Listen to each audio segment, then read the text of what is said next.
Hora de Freedom Hall, Johnson City, Tennessee, a mensagem de Jimmy Swaggart. Os que trouxeram a Bíblia hoje, queiram abri-la comigo no livro de João.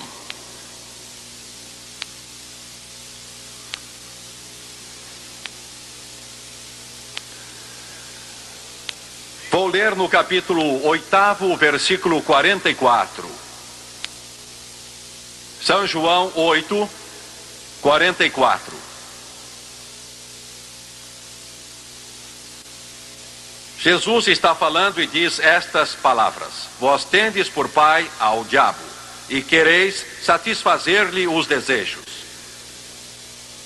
Jesus olhou para os que estavam à sua frente e disse: Vós tendes por pai ao diabo, e quereis satisfazer-lhe os desejos. Ele foi homicida desde o princípio, e não se firmou na verdade, porque não há verdade nele. Quando profere mentira, fala do que lhe é próprio, porque é mentiroso e pai da mentira. Desejo falar a vocês hoje sobre o seguinte tema: a sangue frio. A sangue frio. Queiram curvar a cabeça, por favor. Pai, ao ministrarmos hoje, nós o fazemos em nome de Jesus Cristo. Só pedimos que a tua presença e o teu Espírito venham tocar os presentes. Não pedimos o aplauso da multidão. Não pedimos, Senhor Deus, as honras mesmo dos mais estimados irmãos aqui. Simplesmente pedimos a unção do Espírito Santo não só sobre o pregador, mas, ó Deus, sobre todos os que assistem aqui neste estádio, nesta grande cidade, os que assistem pela televisão. E Pai Celestial, peço tudo isso no grande nome de Jesus, dando-te louvor e glória. E todos disseram amém e amém. Isso já aconteceu inúmeras vezes. Mas um caso bárbaro aconteceu em Kansas há alguns anos. Quando o jovem entrou numa casa, matou o marido e a mulher e os 2 filhos. Ele não os conhecia. Não foi provocado por eles. Não havia sinal de luta. Mas a sangue frio, ele os assassinou. Isso é homicídio a sangue frio, quando não é provocado. Não há nenhuma instigação ou razão para isso. Alguém é frio e calculado e apanha uma arma, uma faca, outra coisa, e estoura os miolhos, ou esfaqueia, ou usa outro recurso para matar a pessoa. Isso se chama, em terminologia legal, crime a sangue frio. Quer dizer sem coração. Quer dizer que a pessoa o faz porque quer ver alguém morrer. É o crime mais hediondo e horrível que uma pessoa pode praticar. Não está irado, não teve alguma briga ou luta, e não foi provocado. O que acontece é que ele, de modo muito frio e calculado, com um sorriso em sua fisionomia, puxa aquele gatilho e estoura os miolos do indivíduo que está diante dele. Crime a sangue frio. Foi escrito um livro a respeito desse crime e tem por título Crime a Sangue Frio, por um dos mais eminentes autores dos Estados Unidos, e foi um sucesso de livraria há alguns anos. O que algumas pessoas parecem não entender, e o mundo não pode compreender, porque vive cego e enganado, é que o maior assassino a sangue frio que já existiu é Satanás. É ele mesmo. Não há palavras na linguagem humana capazes de descrever a vocês a hediondez desse monstro. Ele é o arqui-inimigo de Deus, ele é o autor e instigador de todo o mal, e é ele o autor de todo o ódio. O terrível problema das drogas que vem desafiando os Estados Unidos e o mundo hoje é provocado por Satanás. O terrível problema do alcoolismo que corrói a sociedade é causada por Satanás. Os ditadores com o tacão de suas botas, resolvidos a dominar o mundo todo e a matar todos aqueles que o impedem de conseguir o que querem, são movidos por Satanás. A doença, o sofrimento, a tristeza, a angústia que domina este mundo são provocados pelo diabo. Jesus o esboçou de modo gráfico em São João 10:10. Primeiro ele chama Satanás de ladrão. Em São João 8:44 ele o chama de mentiroso e assassino. Ele usou esse termo específico, assassino. É um termo duro que significa sangue frio em nossa linguagem de hoje. Assassino a sangue frio. Satanás é assassino a sangue frio. Na mais alta escala que a mente humana sequer pode imaginar. Sem piedade, sem compaixão, sem pena. Assassino a sangue frio. Jesus disse que ele é mentiroso e assassino a sangue frio.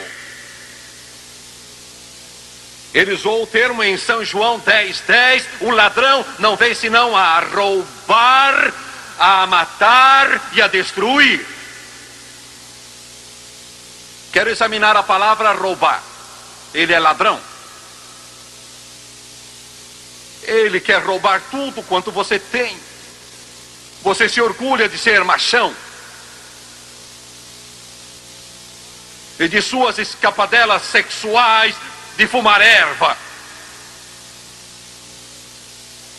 e destruir seu corpo e sua mente. Satanás não fica satisfeito de roubar e arruinar a saúde do nosso corpo físico. Ele agora está atacando a mente. A mente. Eu pude verificar na China que ela é controlada por forças demoníacas. Porque Satanás sabe, se ele puder controlar um país como a China em tudo, a China era o país mais controlado sobre a face da terra antes de mal morrer. Daí ele para tudo do que estamos falando, porque ele sabe que essas coisas vão destruir o país. O que mais me impressionou lá, entre os jovens que encontrei, foram seus olhos limpos.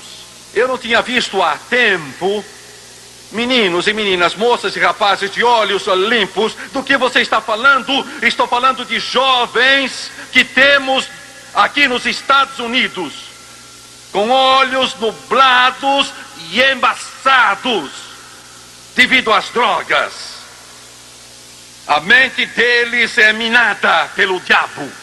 Um industrial outro dia me disse: Jimmy Swaggart, não consigo que ninguém trabalhe na fábrica. Eles estão drogados durante todo o dia, ficam indecisos, tremem e tropeçam toda hora. E médico, preste atenção a Jimmy Swaggart, estou falando a todos que praticam a profissão médica. Vocês estão distribuindo pílulas aos milhares. Vocês vão responder a Deus pela escravidão que estão causando.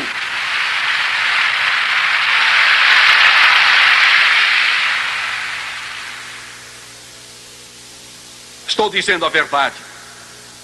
Antes vendiam drogas nas ruas. Não tenho nada contra a profissão médica. Ao contrário, agradeço a Deus pelos bons médicos, boas enfermeiras, bons hospitais. E realmente não culpo tanto os médicos, mas milhões e milhões de americanos e canadenses que procuram os médicos em busca de algo que os ajude a suavizar a sua solidão e a sua culpa interior. E o médico não sabe o que fazer e receita uma pílula, mas você precisa, mãe, você precisa, pai, é de Jesus Cristo em seu coração e em sua vida.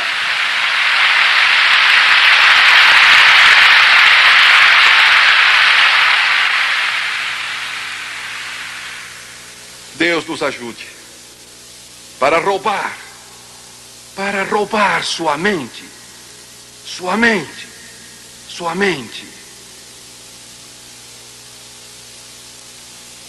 Eu estava numa certa cidade, que não vou mencionar, há algum tempo, numa cruzada. E aconteceu que eu estava no lugar em que raramente eu vou. Estava na casa do pastor, que era o presidente da cruzada.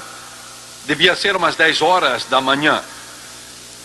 Em geral, não tenho tempo para visitas, mas seja lá como for, eu sei que Deus tinha um plano para mim ali. Eu tinha acabado de sentar quando o telefone tocou e ele atendeu. Ele voltou em poucos minutos, seu rosto estava pálido. Eu pude perceber logo que algo era estranho, ou algo estava errado. De fato, alguma coisa estranha se passava. Ele sentou-se à mesa e disse: "Você não vai crer nisso."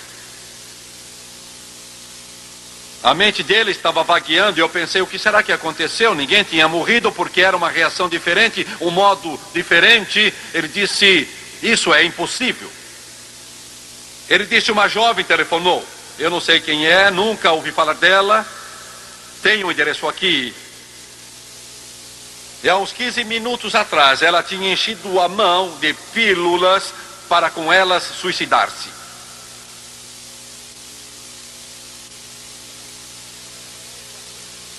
Ela tinha na mão bastante pílulas para matar 10 pessoas. Numa agonia que é indescritível. Um menininho de apenas 2 anos ali com ela, seu filho. Uma pequena casa que eu estaria a poucos minutos depois com o pastor, quase inteiramente sem mobília. Ela estava tremendo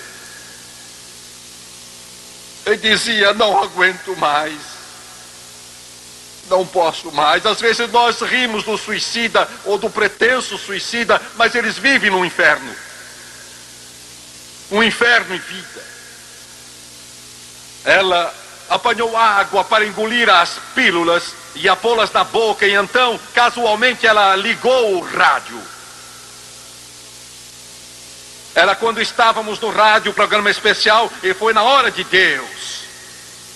O hino, que foi o nosso tema por 13 anos, estava começando. Existe alguém que se interessa, alguém que compartilha essa aflição com você. Deus vai descer dos céus para apagar as lágrimas dos seus olhos. Você é seu filho e ele se interessa. Jimmy Swaggart, você está dizendo que Deus se interessa por uma prostituta? Você está dizendo que ele se interessa por uma jovem que viveu como uma escória do inferno nas ruas de Nova Orleans, no quarteirão francês?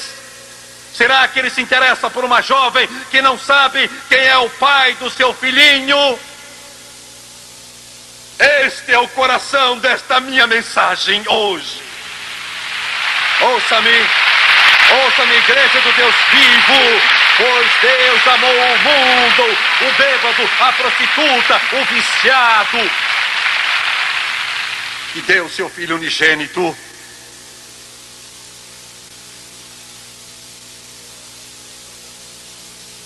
E ela não sabia o que fazer, mas o Espírito de Deus a tocou. Agora ouça-me, eu vou lhe mostrar. Você sabe o que é um milagre? Eu estou contando um. Toda trêmula, sem saber o que fazer, como orar, o que dizer, ela apanhou a lista telefônica. Olhou as igrejas nas páginas amarelas. Ela não conhecia nenhuma delas. Achou um nome qualquer e discou o número indicado. E era a casa do pastor onde eu estava. E ela disse a ele o seguinte: eu ia acabar com a vida. E eu liguei o rádio e estavam começando a cantar um hino que dizia: alguém se interessa. E será que alguém se interessa? Ele disse: você não pode acreditar, mas o homem que você ouviu no rádio está sentado aqui na minha cozinha agora. Isto é um milagre. Isto é um milagre. Isto é um milagre. Isto é um milagre. Isto é um milagre. Não entendo mal a Jimmy Swaggart. Não entendo mal o que eu digo. Dou graças a Deus pelas curas, dou graças a Deus pelos olhos dos cegos que são abertos, pelas pernas coxas que andam, pelos paralíticos que são libertados. Dou graças a Deus, mas prefiro ver o milagre da natureza desse que acabei de falar a vocês, do que todos os milagres de cura que o mundo jamais viu. O pastor disse: estaremos aí daqui a pouco, e apanhou o endereço. Logo chegamos lá. Casa pequena, com 3 quartos, uma salinha, a cozinha pequena, e então um quarto. Ela nos fez entrar e eu olhei ao redor, estava quase vazia, como já mencionei há pouco, mas o que me impressionou muito foi a limpeza. O garotinho nem sonhava o que se passava. Não sabia, era uma criança engraçadinha, não sabia que a mãe estava para se suicidar. Ele estava olhando para nós com seus olhos grandes e ela estava sentada num sofá de plástico dos mais baratos que você pode imaginar. Sentamos e ela nos contou, ela disse: vivo como uma prostituta, e isso não descreve o que ela realmente era. Ela disse: já fiz tudo no mundo. Toda sujeira e podridão. Ela disse: da pior espécie que vocês possam imaginar, eu já pratiquei. Ela disse: não sei quem é o pai desta criancinha, não tenho ideia. E ela disse: sabem, agora eu quero todas as coisas de que eu ria. Você está me ouvindo, jovem? Está me ouvindo, rapaz? Ela disse: agora eu quero um lar. Quero um marido, quero amor, quero segurança, quero uma casa. Não tem de ser nada de especial, esta serve, mas agora eu quero essas coisas que eu ria 5 anos atrás. Zombava delas, mas agora eu quero. Eu nunca vou poder ter. O que é que eu vou dizer ao meu filho? O que é que vou dizer quando ele crescer? Quando perguntar quem é meu pai, que vou dizer a ele? Jovem, você está me ouvindo? Está ouvindo Jimmy Swaggart? Pode ser uma folia, pode ser um jogo, é divertido, todo mundo faz. Você liga esses programas sujos e corruptos de televisão que o mundo procura tornar muito atraente. Parece que todo mundo vive assim. Mas quando seu filho ou sua filha, que você talvez nem saiba quem é o pai, ou talvez saiba, e ele cresce e pergunta: mamãe, onde está papai? Como os outros meninos e meninas, seu coração vai se quebrar em 1000 pedaços. Vai doer. Entende o que eu estou dizendo? O diabo diz: é divertido. Aproveite, goste a vida, todos fazem isso, e você sente a pressão do ambiente. Você está vendo o tipo elegante que está montando o cavalo com a propaganda do cigarro atrás. Tem um cigarro entre os seus dedos na capa de uma revista. Ele é o tipo fascinante. Entendeu? Quem é que patrocina todos os jogos de beisebol, jogos de futebol, jogos de basquete e outros? É cerveja. Cerveja, cerveja. É divertido, é tempo de você se divertir agora. E eu vou dizer mais uma coisa. Se você, como crente, tem ações de uma dessas destilarias corruptas, você vai ter de prestar contas a Deus um dia pelo inferno que você trouxe a esses milhões de pessoas.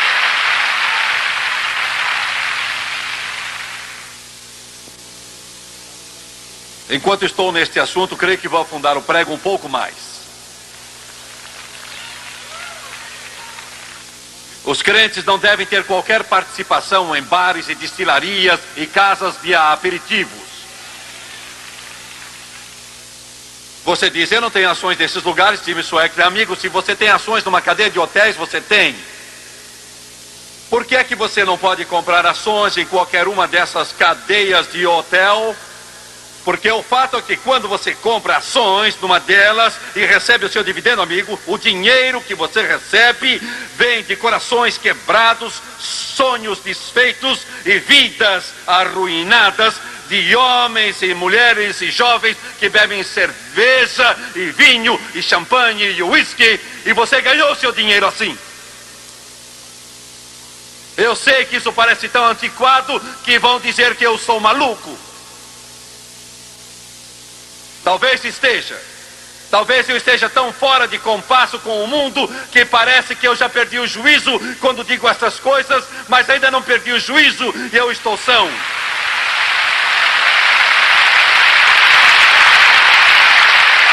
Jesus disse que devemos sair do meio do mundo e viver inteiramente separados dele. Ele disse: não toque, não provem coisas imundas. Vocês pastores modernistas que estão atrás dos púlpitos pregando esse evangelho social e nem sequer mencionam mais o pecado, vocês vão responder a Deus como lobos com peles de ovelha.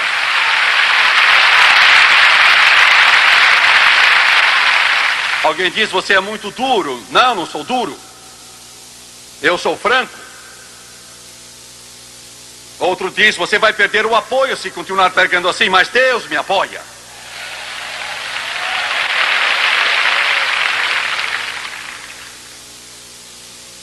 Satanás diz: este é o caminho a seguir. Isto é viver. Mas o que ele quer é matar. O que ele faz é para matar e para roubar e para destruir. Crime a sangue frio. A jovem estava lá na sua salinha, com lágrimas rolando do seu rosto. E ela disse: não há razão para eu viver. Não há motivo. Falamos a ela de Jesus e ela abaixou a cabeça e orou, mas algo estava aprendendo e não vimos resultados. Fiquei desesperado. O pastor que estava comigo é muito dedicado. Ele estava apelando a ela, e enquanto ele o fazia, eu estava orando e dizia: Deus, estamos tão perto. Tu operaste milagre após milagre. Dá-me uma coisa. Dá-me uma coisa. E as palavras começaram a brotar. Vossos pecados foram como a escarlate, se tornaram brancos como a neve. Ainda que sejam vermelhos como o carmesim, tornar-se-ão como a lã. Quando eu disse isso, quando eu disse, a cadeia quebrou. Ela cedeu, começou a chorar e então se colocou de joelhos e depois de uns 5 ou 10 minutos ergueu o olhar com o rosto como de Maria Madalena quando foi libertada dos 7 demônios. Lágrimas rolando da sua face, ela disse: estou livre, graças a Deus, estou livre. A antiga vida se foi, a sujeira se foi, o inferno se dissipou. O que está dizendo Jimmy Swaggart? Estou dizendo que só o poder do Evangelho de Jesus Cristo e do sangue do Cordeiro pode efetuar uma libertação assim.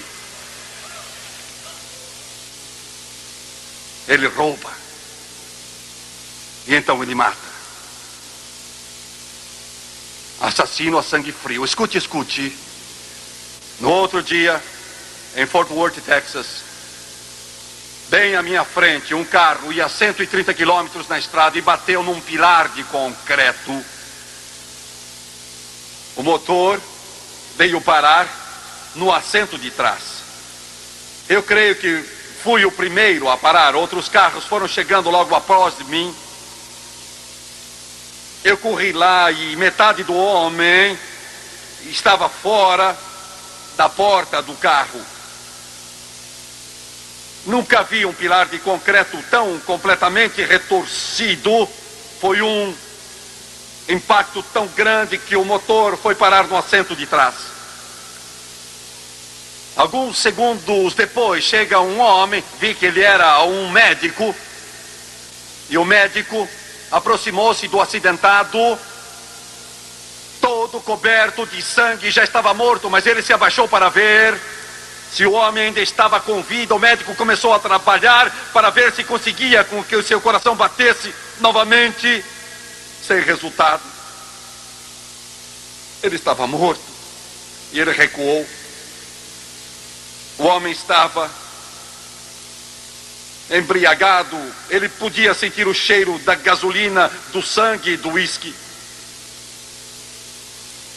Um quadro triste. Eu fiquei sabendo, não me lembro como fiquei sabendo, que o pobre infeliz tinha se suicidado. Não podem provar, mas julgam que ele se matou por causa da situação do seu lar. A esposa disse: não aguento mais, não aguento mais. Meu Deus, ela viveu no inferno de álcool por 30 anos e não podia mais aguentar.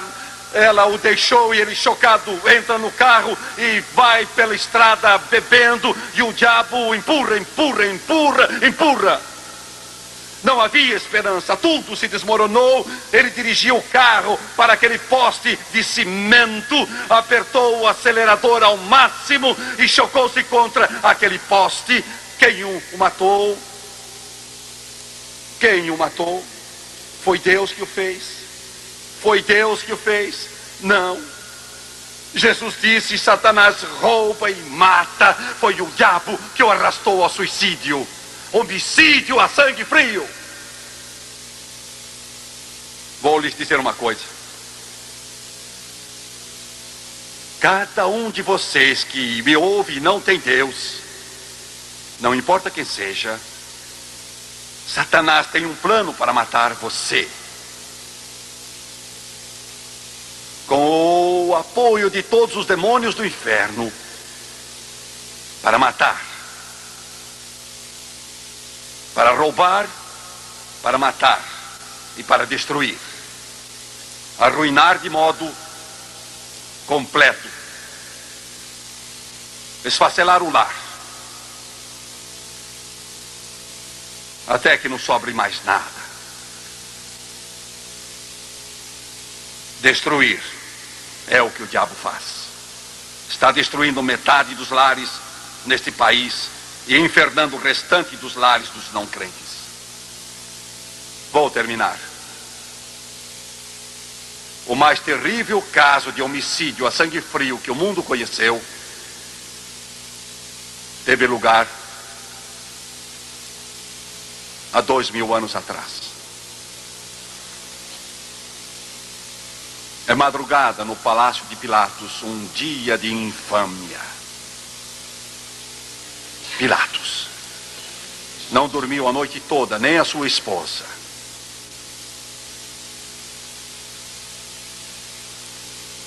Este vai ser o dia.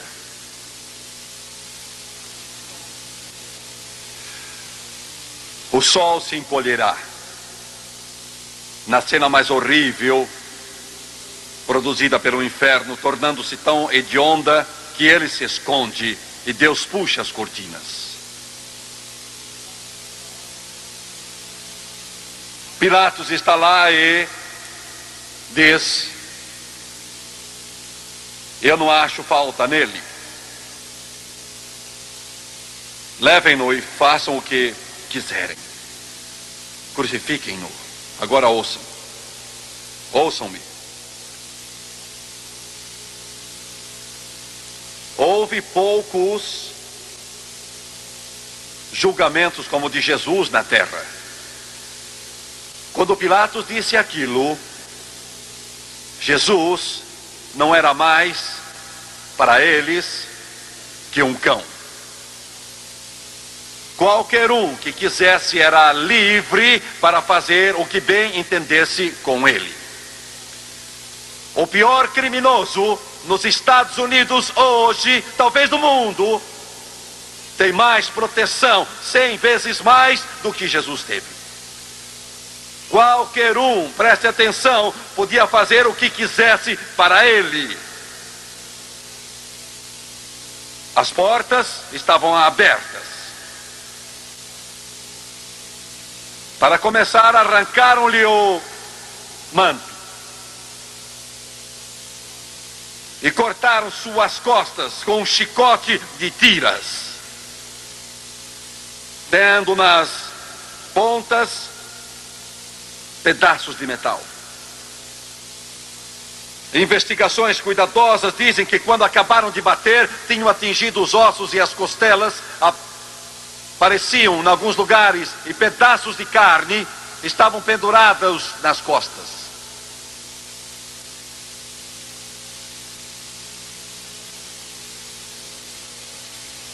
Foi assim mesmo.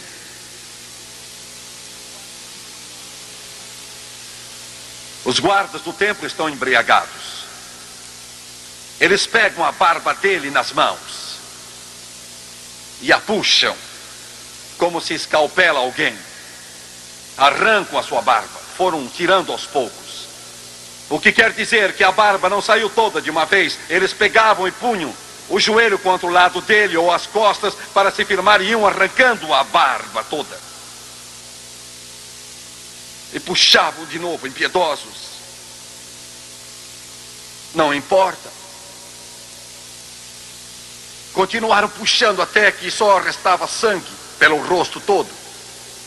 E então, aqueles guardas embriagados chegavam perto, rindo, zombando, e cuspiam no seu rosto. Todos eles. Até que o cuspo correu misturado com sangue. Espere, espere. Há ainda uma coroa de espinhos para a sua cabeça. Os médicos dizem que o couro cabeludo é a parte mais sensível do corpo. Sangra se for atingido levemente. Incha com muita facilidade com uma simples batida. Eles apertaram aquela coroa de espinhos com 18 centímetros de comprimento. Apertaram tanto o couro cabeludo que rasgaram a pele.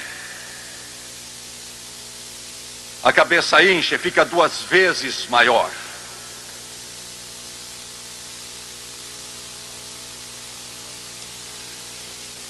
A cruz que ele levou talvez não tenha sido em forma de T, provavelmente foi a estaca ou parte da cruz. Era pesada.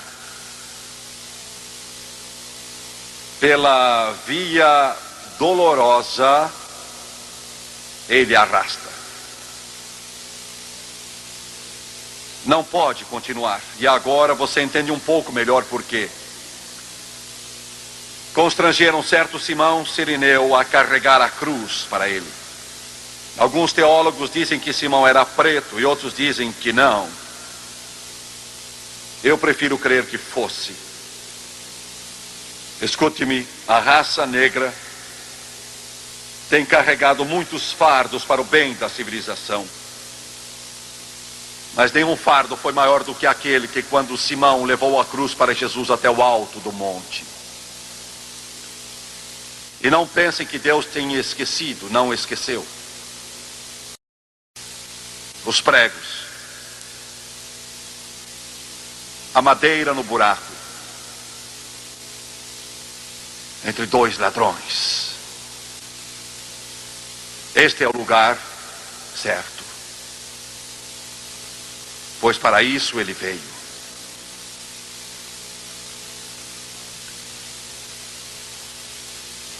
Pai, está consumado. Então entregou o Espírito. E por causa da sua morte, ouça o que eu digo, por causa da sua morte, Jesus abriu o caminho para a entrada no céu. Por essa razão, ele disse: o ladrão não vem senão para roubar, para matar e para destruir. Mas eu vim para que tenham vida e a tenham ainda com mais abundância. Curvem a cabeça, por favor.